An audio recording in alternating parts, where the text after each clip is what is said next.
Hi guys, so today let's take a look at composition.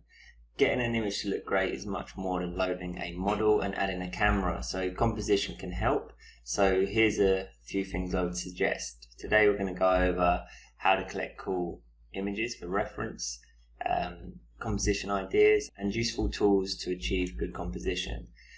So the first thing I'd suggest is starting a Pinterest board or at least a reference folder of interesting camera angles that you come across, and these are going to be great inspiration, and you can always show them to a client if they're looking for suggestions on camera angles. So none of these are rules, but they're good to have in the back of your mind. Next up is diagonals to corners, and this is something you can see here, which is generally quite pleasing for the eye. Next up is using straight verts.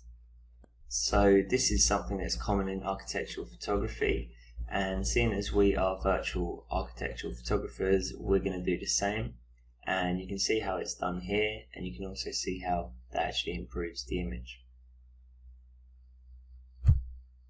And finally, there's a really great script called Image Helper. I will put a link to it in the resources, and you just download it, drag and drop it into your viewport, and you'll get these options here, and you can click on these overlays to help you composite your image. So you've got the rule of thirds, the golden triangle, golden spiral, so this is really useful for getting nice looking images.